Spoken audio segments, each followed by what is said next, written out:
Le pouvoir des couleurs. Et oui, les couleurs ont un pouvoir. On appelle ça des teintes chromatiques. Et la plupart des teintes chromatiques servent à bon nombre d'incantations. Que ce soit dans la préparation, dans l'ambiance générale ou parmi les ingrédients requis. Ensemble, nous allons faire un petit bilan de ces indispensables. Qu'il s'agisse de simples accessoires tels que des bougies ou de tenues que toute personne s'essayant à la magie doit porter. Les couleurs jouent un rôle capital dans la préparation d'incantations. Chaque teinte se targue en effet d'un rôle bien particulier, pouvant aider à la réalisation du souhait émis ou rendant désuet de charme si celui-ci se trouve utilisé à mauvais escient. Ensemble, je vais vous partager mon petit guide des valeurs de chaque couleur et de leur rôle dans telle ou telle recette. Et oui, les différentes incantations. Tout le monde connaît la différence majeure existant entre la magie blanche qui est bénéfique et son contraire direct, la magie noire, qui fait appel à des zones d'ombre. La magie verte, quant à elle, est moins connue. Utilisant lors des incantations les bienfaits apportés par Dame Nature, celle-ci se place entre ses deux consoeurs. Les plantes et autres végétaux se plient en effet aux exigences de la personne qui exécute les incantations. La seule obligation majeure pour une réussite totale, c'est un respect total et solennel du cycle naturel. Alors, quels sont ces essentiels ? Chaque couleur incarne une idéologie à maîtriser afin d'utiliser cette dernière correctement. Le blanc, par exemple, symbole de l'un et du tout. Le blanc correspond soit à la première couleur, soit au total de toutes les teintes du cercle chromatique. Car en effet, le blanc représente aussi bien le début du jour que sa fin, l'Est que l'Ouest, preuve d'un nouveau départ, d'un recommencement. Porter la couleur blanche souligne un rite de passage d'un état à un autre, un recommencement. D'où des costumes de cette teinte proposés aux non-initiés qui souhaitent parvenir à un stade supérieur de connaissance. Le blanc de l'Ouest signifie la mort, la lune et le froid, tandis que celui de l'Est annonce la chaleur, la renaissance et la vigueur.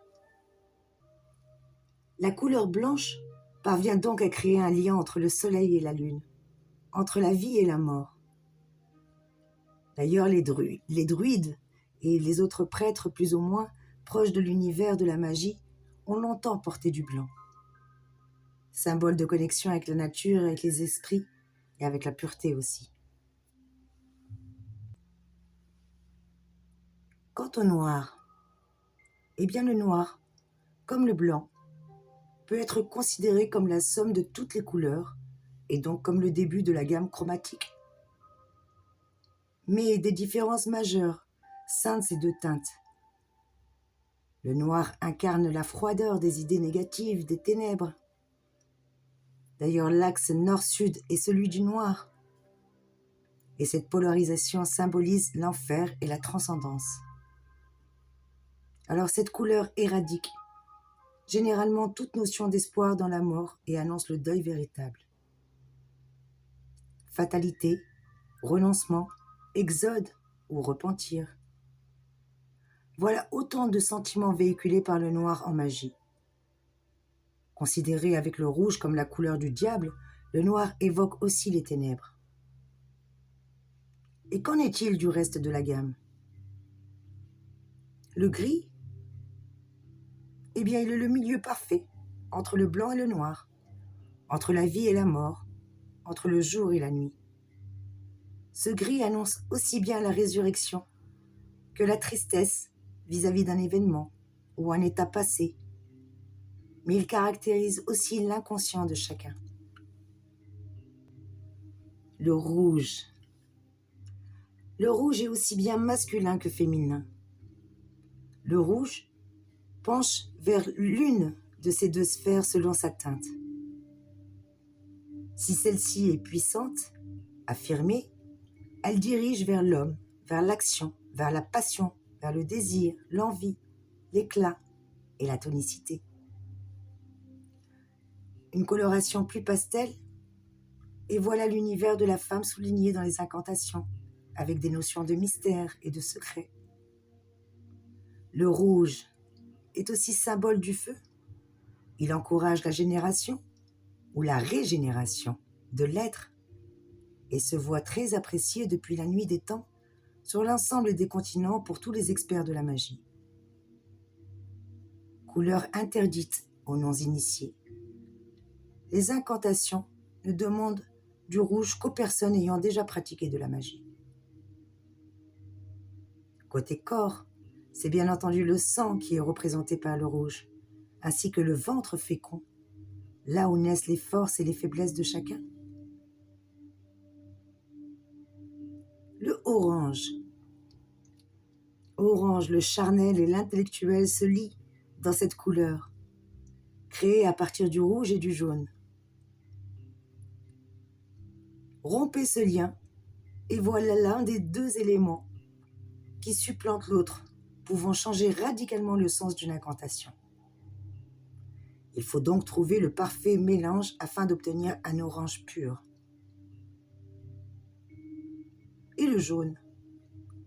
Eh bien le jaune,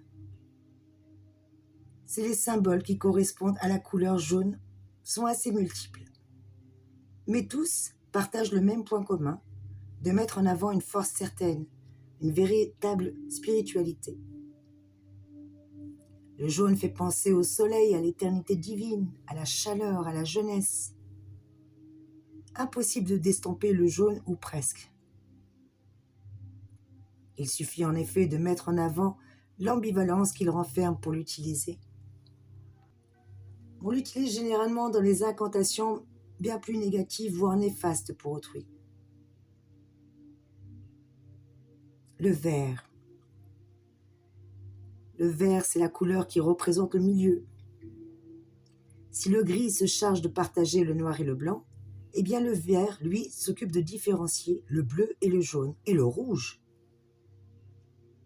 Cette position centrale lui permet par conséquent d'être à la fois chaud et froid, selon les désirs au moment de l'incantation. Dame Nature imprègne cette couleur bien sûr, facilitant les appels aux éléments végétaux. Couleur de vie, couleur de l'eau, elle sait montrer les effets mortels et permet la protection de la personne. Le bleu. Le bleu est reconnu comme la couleur la plus pure après le blanc. Le bleu dispense sa froideur au sein des diverses incantations et une certaine distanciation même avec le résultat. Soulignant ainsi l'infini, le rêve, le bleu vise l'immatériel en y apportant une touche importante de solennité. Car le bleu tend à mettre en avant l'innocence de l'âme, sa pureté, un peu comme le blanc. Une âme ayant vécu cherche à travers des incantations où le bleu intervient une certaine envie de recommencement, comme un nouveau départ. Et le violet ou le mauve? Eh bien le violet ou le mauve sont issus du rouge et du bleu. Cette couleur se gorge de la force de la première et de la froideur de la seconde, pour dispenser un caractère tempéré. Les actions deviennent plus réfléchies, les actes étudiés. Ce sont d'ailleurs la spécialité, comme le démontrent moult incantations lancées après une réflexion certaine. Avec le mauve ou le violet, pas d'impulsivité. Ici, tout est voulu d'une manière très consciente. Un sens certain du secret et de la spiritualité l'entoure aussi en vrai. Alors pour vous résumer, les encres et leurs couleurs. Le nom de l'encre, sang de dragon, qui est la couleur rouge foncé, vient de la planète Mars. Et c'est une incantation que l'on fait par Mars, par le sang du dragon, pour une force et un commandement, pour avoir une belle volonté et un bel aboutissement. L'objectif de ces incantations, c'est de commander une force d'intention. C'est là l'encre la plus sollicitée dans les incantations. Le sang de colombe, sa couleur est le rouge, sa planète est Vénus. Par ce sang de colombe, l'amour vient à moi. Sous mon charme, tout tombe et je l'exige de droit. Voilà les incantations que l'on fait généralement. C'est un sortilège d'amour, mais aussi pour obtenir de la paix intérieure et de la joie. Le sang d'amour, qui est de couleur rose, est représenté par Vénus. On s'en sert pour l'incantation suivante. Encore d'amour, sang qui coule dans mes veines. Je te demande à ce jour d'amener à moi tout ce que j'aime. Le sang d'amour est idéal pour tous ceux qui touchent à Vénus et donc au domaine de l'amour. Puis il y a l'encre de Jupiter, qui est de couleur bleue, et qui vient donc de la planète de Jupiter. Encre de Jupiter, encore des scribes, apporte le pouvoir aux mots inaudibles.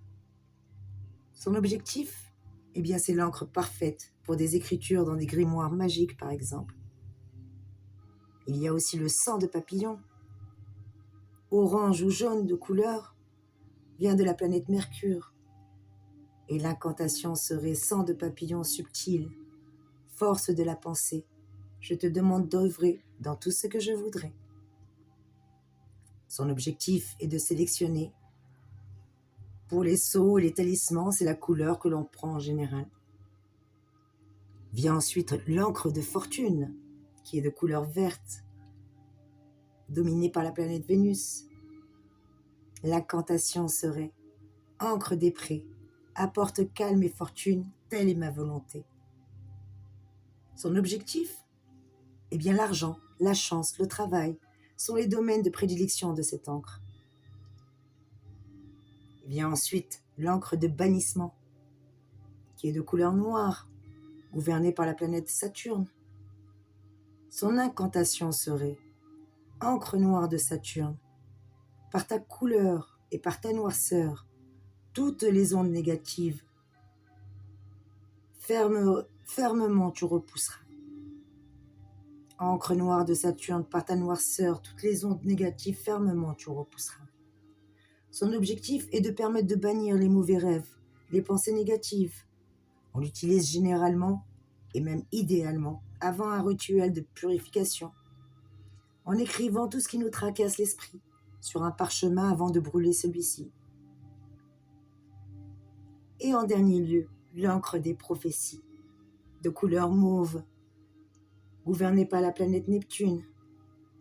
L'incantation que je vous propose, c'est encre des prophètes et des songes, des rêves et des objectifs écrits. Par toi, une réalité positive tu feras. C'est l'encre idéale pour votre objectif. Si vous souhaitez utiliser cette encre pour voir tous vos souhaits prendre enfin vie. Bien entendu, je vais vous partager mon petit tableau pour les encres et leurs couleurs, ainsi que les incantations si vous le souhaitez. J'espère que cette petite capsule a pu vous aider. En tout cas, je voulais vous faire partager ce petit savoir-faire qui peut être utile. Les accessoires colorés, les encres représentent une aide cruciale dès lors qu'il devienne nécessaire d'écrire une incantation sur un parchemin. À chaque souhait correspond une couleur bien précise.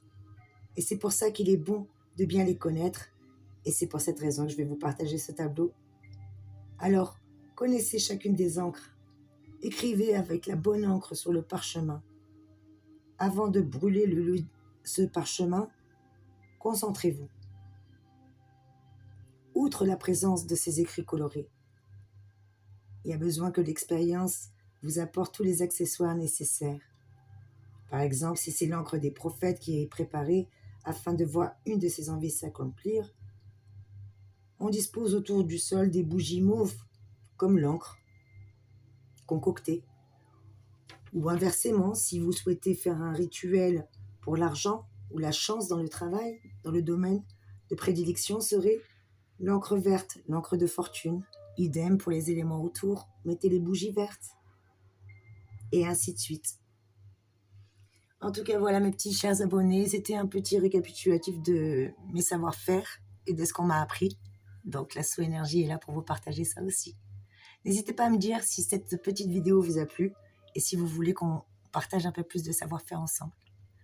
Belle soirée, bonne journée, qu'importe l'instant où vous verrez cette vidéo. Merci pour votre présence, vos likes, vos partages et vos commentaires que j'ai vraiment, vraiment plaisir à lire. Soyez abondamment bénis mes chers amis. À très vite. Bisous.